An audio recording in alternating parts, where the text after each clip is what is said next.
Hello class, welcome to week 2, which will be chapter 14 in your textbooks, over ancient Mediterranean worlds. Now, you might be thinking, when we mention the Mediterranean, what exactly are we talking about? Well, to give you a better idea, it's the area in and around the Mediterranean Sea.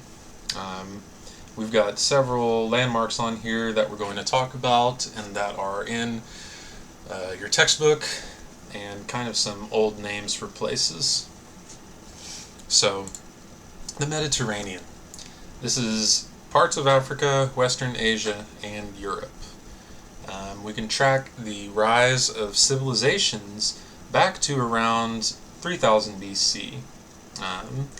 With the interaction between these civilizations, we get a basis of art history. This is through the things they left behind, the material culture, the physical items that tell us about these ancient peoples. So let's look at one of them. This is the female figure from Willendorf from about 23,000 BC. This is a Paleolithic / Stone Age object found in Willendorf, a town in Austria, just in case that name sounded kind of Austrian or Germany-ish to you. Several things we can note about its physical appearance right off the bat. So top down, we see that there is no facial features because they have been obscured by hair. We also notice, let's just say, over-exaggerated female parts and kind of a focus on those. And so initially this was thought to be a fertility goddess due to those exaggerated features. But as time goes on, as scholarship evolves, the consensus now on these is that they are, it's not a one-size-fits-all. So there's not one single explanation that can account for every single statue. Another interesting thing to note here is just the immense age of this object. 23,000 years is far older than written history. It's older than our conception, really. So just something kind of interesting to think about. So Paleolithic and Neolithic, where were these? When were these? Also, apologies in advance. My office chair is a little bit rickety. I need to replace it for sure. But anyways, Paleolithic gives way to the Neolithic. The Neolithic is what we call the Stone Age, from 9000 BC to about 5000 BC. Neolithic was named Neo for the new types of stone tools being developed, as well as new ways to cultivate food. It's kind of crazy to think that at one point farming just didn't exist. And this idea that we can stay in one place, we can grow food instead of hunting it forever, we can domesticate animals so we don't always have to chase them and eat them. Dogs can help us, cattle and goats can feed us. Humanity as we know it is starting to form. Settled communities are also developing thanks to this neat little thing called a boat. And of course we're fighting each other, we're taking over with the bow and arrow. And we can store things with pottery. It's just interesting to think what evolved out of necessity versus what has always been around. So let's talk about some Neolithic architecture. Let's talk about Stonehenge. So Stonehenge, primarily a Neolithic structure. It's what we would call a megalith, or a setup of very large stones with a circular ditch. They started building these in phases around 3000 BC, and unfortunately we still really have no idea, no true facts on what the purpose of a structure such as Stonehenge was. We do think that it could have been a graveyard or a ritual complex, which would be my guess personally. It seems like a very ritualistic place, but it's almost also kind of fun that there's still just so many old mysteries in the world. So talking about ancient art, just a quick disclaimer and some things to remember and think about.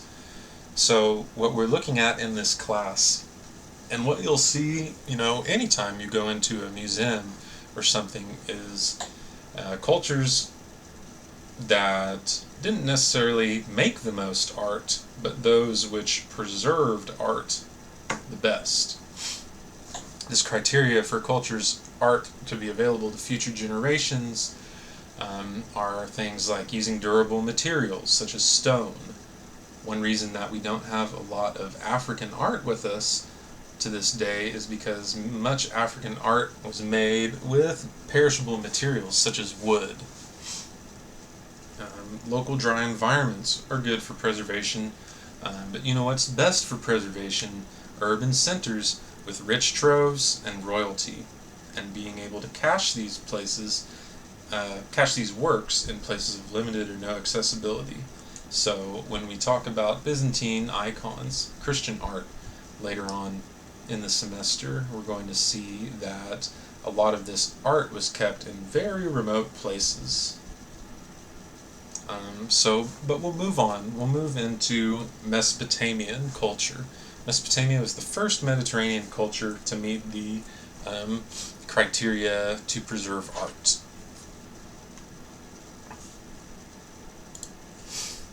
So, to geographically locate us once again, Mesopotamia and Egypt, we'll look at them in that order. Mesopotamia, nestled between the Tigris and Euphrates River. You've probably heard the saying, Fertile Crescent, birthplace of civilization. This is it. And there are a few landmarks on here that we're going to look at within this lecture. So, Fertile Crescent. The first cities of Mesopotamia arose in Sumer by about 3,400 BC. Now we've got Sumerian city-states, plural. We've got a lot of them. The surrounding territories are kind of divvied up. Sumerians were some of the first people to leave their words behind on artifacts. So we call what they've left cuneiform, or wedge-shaped writing. This was done on clay tablets. And, the saying goes, if it ain't broke, don't fix it. So they used this system of writing for the next 3,000 years. We think about, there's another good example of this later in the lecture, but think about the evolution of the English language, even just over a couple hundred years. Look at Geoffrey Chaucer compared to just a couple hundred years down the line. There's a huge difference. But to think, staying the same for 3,000 years, that is quite a dedication to continuity. Sumerian architecture. Let's take a look at the Nana Ziggurat in the city of Ur. So ziggurats are really cool structures. If you look at it, it's basically a big platform. It's a temple or a shrine, but the platform is the main kind of architectural structure here. They were useful for elevating buildings. As we can see, the Sumerian plains are very flat. So if you want to be seen by everybody, or if you want to see everybody, this can elevate you up and make you that much closer to heaven too, as far as the religious significance of the place goes.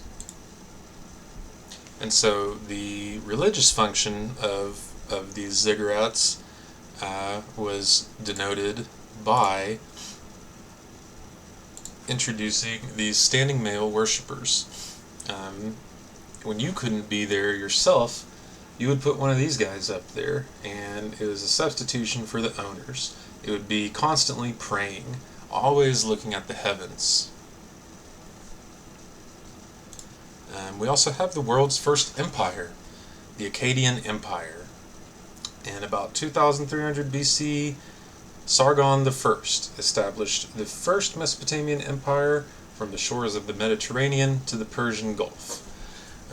We've got a stele by his grandson here, and this is a really important work of art, really important art object, whatever you want to call it, for a variety of reasons.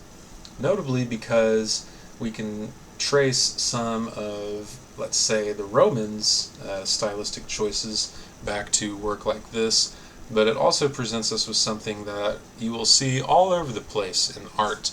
You can use this to impress your friends and family next time you're at a museum.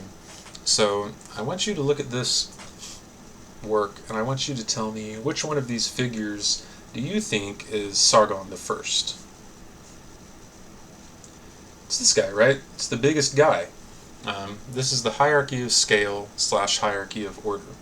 If somebody is very, very important, the most important, they're likely not only going to be the biggest, but they're going to be, elevated above everybody else. I mean, it looks like he is almost quite literally walking just over the bodies of everybody else. This is also where we get the introduction of idealized form. We're going to start seeing this in art going forward, because the reality of humanity is no one wants to look at something that's ugly, right? And in the same way, if you're going to commemorate your badass super king, you're not going to make him some little shrimp. You're not going to make him feeble. You're going to make him jacked. You're going to make him idealized. And so that's what we get here. Getting away from the Akkadians for a second, but also not really, let's look at this other Akkadian ruler's head with the gouged out eye. So all throughout history we see a theme of whenever the people feel powerless, you find a stand-in for the thing that you're angry about, and then you can mock that, you can create satirical art, you can do all this stuff, right? But how do we feel about preservation versus destruction of art? Is somebody 2,500 years ago punching this guy's eye out the same as walking into an art museum today and defacing a painting? A good example, or a modern example, two modern examples really, would be the Robert E. Lee statue and the Saddam Hussein statue. Saddam's shorter. When we initially went over into the Middle East in the early 2000s, Saddam Hussein was kind of enemy number one, and the U.S. soldiers toppled his statue, broke it up after kind of capturing his compound. The bigger example is the Robert E. Lee statue, which I believe is in Richmond. Don't quote me, but for those of you who don't know, Robert E. Lee is a fairly notable Confederate Civil War general. And he was commemorated with this statue. And as we've grown older as a country, a nation, we have evolving and changing views on stuff from our past. And so around the time of these Black Lives Matter movements, we began to see stuff kind of defaced, destabilized, and one of those was this Robert E. Lee statue. And so this brings up the question, if something, pisses us off from the past, is it our duty to destroy it, or is it our duty to relegate it to a museum, to note down, this was our history, we don't want to repeat it, that kind of thing. This is just a really fascinating question, in my opinion, and curious about y'all's thoughts. So back to the past, we're going to talk about Babylon. So we're getting a bit biblical here. The Babylonians came to power in the 7th century or so. The Babylonians were really great at architecture. They developed the arch. They were really good at fancy decoration. King Nebuchadnezzar, who you may have heard of if you went to Sunday school or know your Bible history, was not in fact a giant cucumber but was very much a patron of the arts, and he built a very dazzling capital city called Neo-Babylonia. Um, it was a planned city, and what was extra notable about this is it had streets and intersections at right angles. They're getting precise here. Instead of just a hodgepodge of settlements with a wall around it, we're getting into city planning. To give you an idea of the splendor of it all, here's a recreation of the Ishtar Gates of Babylon. Everything from the blue glazed brick to the decorative animals, the motifs, just absolutely breathtaking. So now we're going to jump over into Africa and talk about the culture of ancient Egypt and its art. So, when most people think about ancient Egypt, they're going to be thinking about the Great Pyramids. We have three Great Pyramids, and these are three huge royal tombs for the rulers Khafre, Khufu, and Menkaure. These pharaohs, as some of you may know, enjoyed semi-divine status. They were close to gods and were doted upon and served as such. So let's look at Egyptian art. And to be honest, to start with, initially there's not much to look at. The principal message in Egyptian art is continuity. Famous Greek fellow Plato once wrote that Egyptian art did not change for 10,000 years. Going back to our previous conversation about comparing the evolutions in writing over time, and even such a short gap between, let's say, Chaucer and Shakespeare, there's such a difference in a few hundred years. Or we think about modern art, a difference of 10,000 years is almost unfathomable, let alone even continuity for 1,000 years. But let's look at these two portraits. These are different people, 1,200 years apart, yet almost exactly the same in a variety of ways. Now think 1,200 years. In the 1200s, we were still having Christian art made in the city of Constantinople by the Byzantines, and then a little less than 1,000 years after that, we've got like Andy Warhol. So quite a jump stylistically. Yet in Egyptian art, we're staying the same for 1,200 years. Now notice there's no action going on in these. Yes, his foot is forward on the upper one there, but largely we can imagine the stillness of these figures just by looking at the way that they're posed and the rigidity. And the idea of controlled nature was also visually exemplified by kind of mix and match faces, physical features. The only really distinguishing differences on ancient Egyptian art would have been the decoration, like headpieces, clothing, maybe a specific jewelry item to let you know who this actually was. But largely young, idealized bodies that are motionless. And when everything looks the same and is still, this gives the illusion of order. Illustration-wise, let's take a look at the Book of the Dead of Hunefer. So this preserves lots of conventions of Egyptian art, and it organizes it in registers. All the action is taking place above the ground line here. It's all laid out. And we have no three-dimensional space here either, which is notable. Even though figures such as the seated figure are looking, they're supposed to be facing sideways, or it looks like they're facing sideways, that is, but this is the only way that they could show us all of their body. So we get this awkward pose of feet forward, head turned to the side.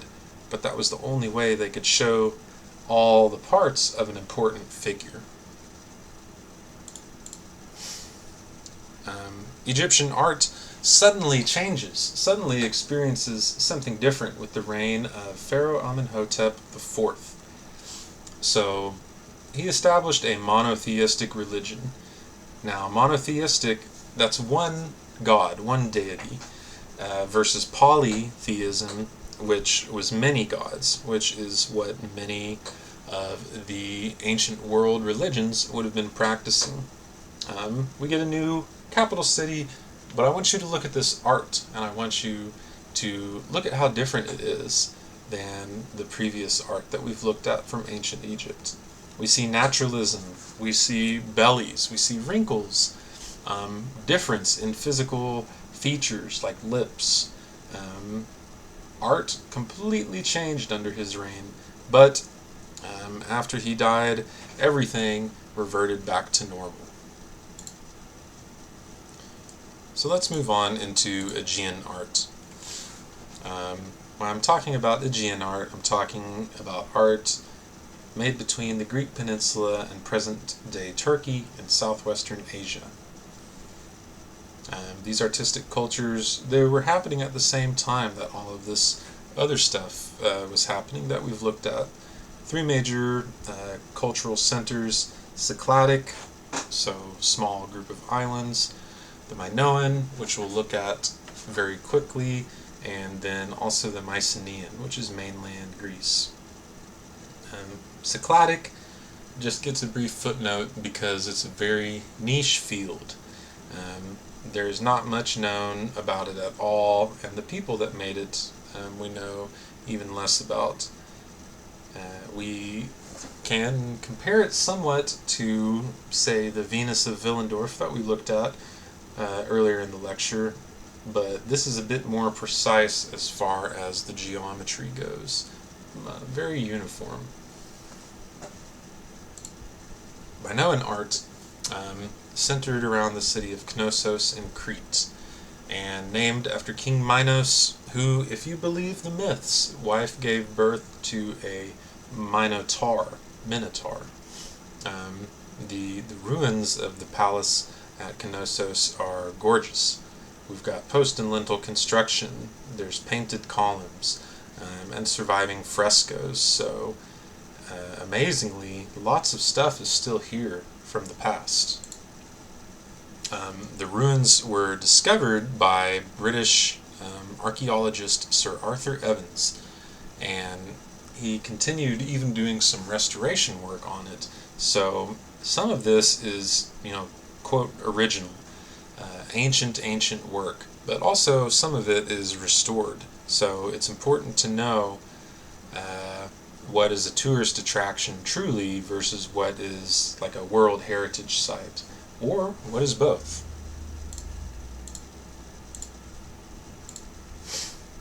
Mycenaean art, we've got flourishing around the city of Mycenae around 1600 to 1100 BC. This is southern Greece. They built temples, but their burial customs were more Egyptian. They did lots of tombs and had great goldsmiths, as you can see here from this death mask. Now, we'll end by talking about the classical world of art, just a little bit. This could be a whole other class on its own, but for purposes, we're going to keep it a bit brief. So classical, if somebody ever says that, they're talking about ancient Greece and Rome. It indicates somewhat of an aesthetic bias because anything classical is supposed to embody the highest possible standard of quality.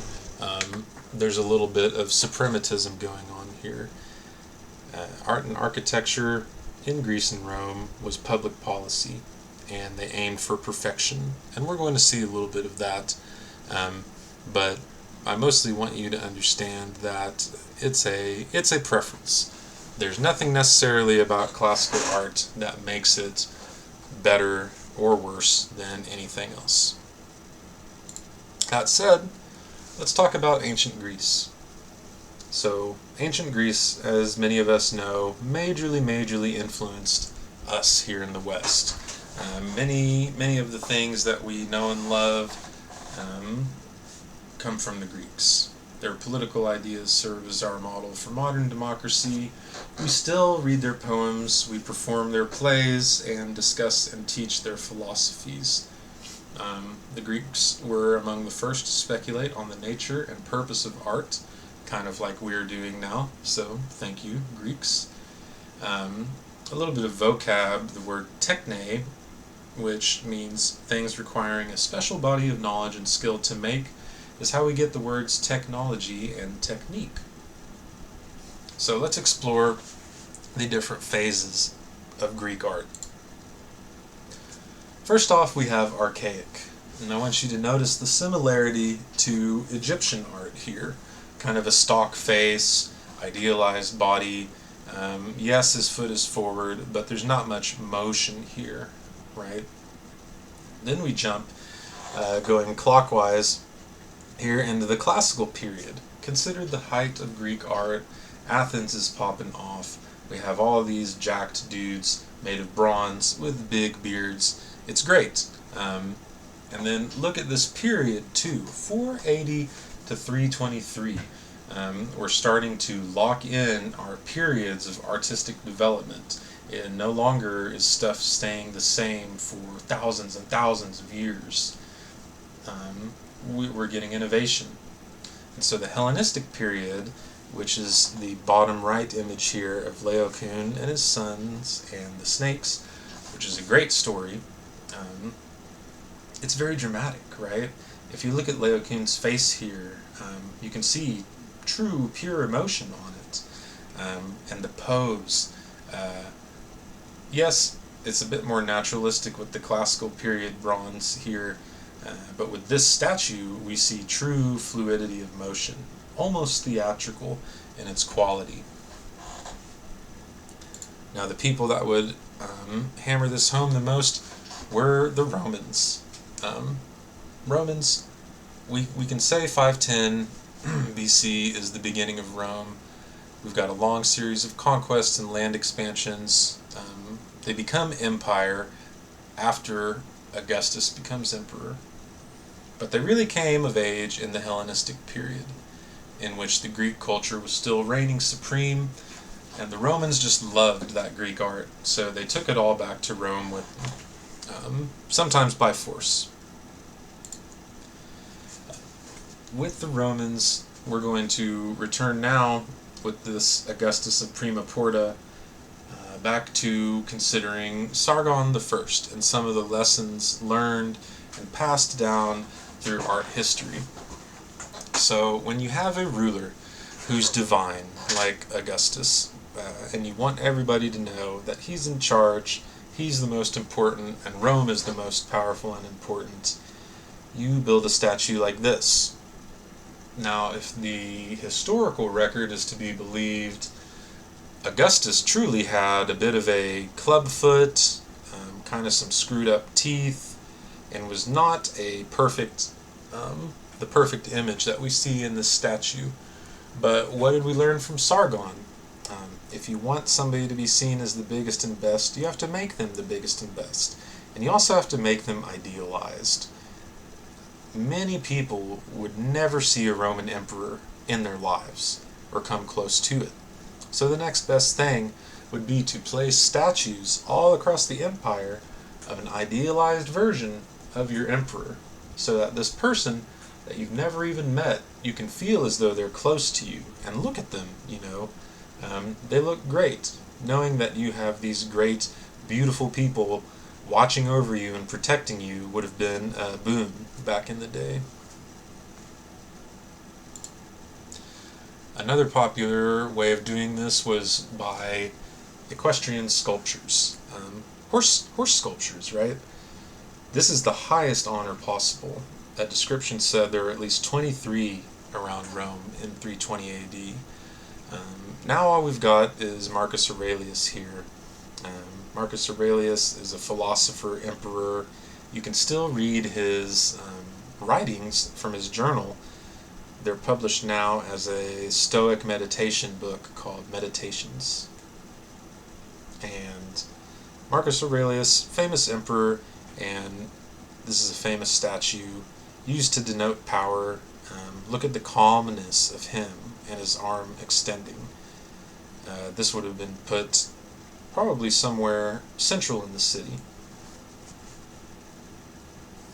Another way that the Romans consolidated power through art was with public works of victory, such as this Ara Pacis Augusti.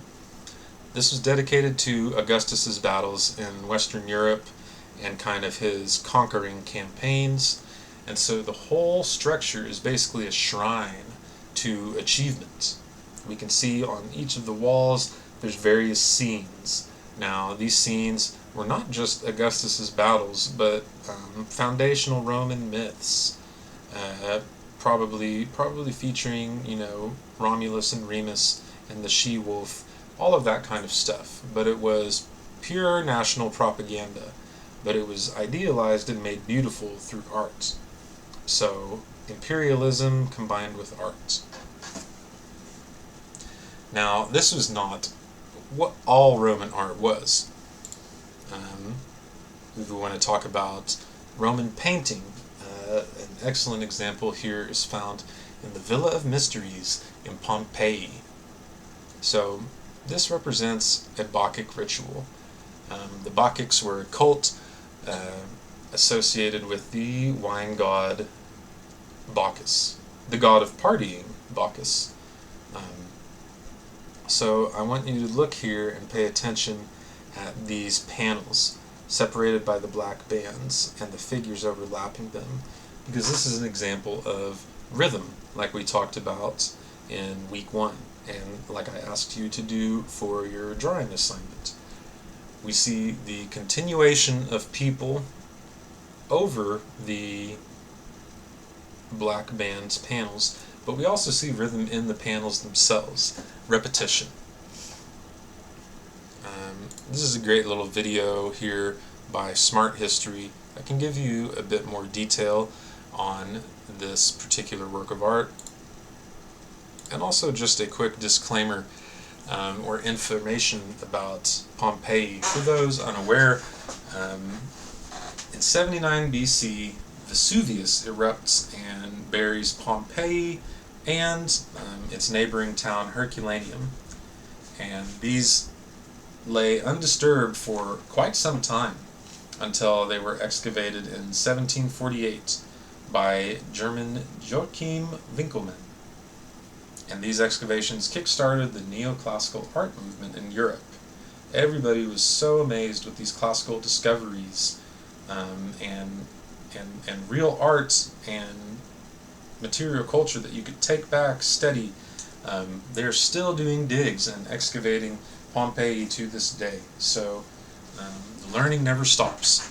But as far as this lecture goes, it will have to, because that's the end. See you next time.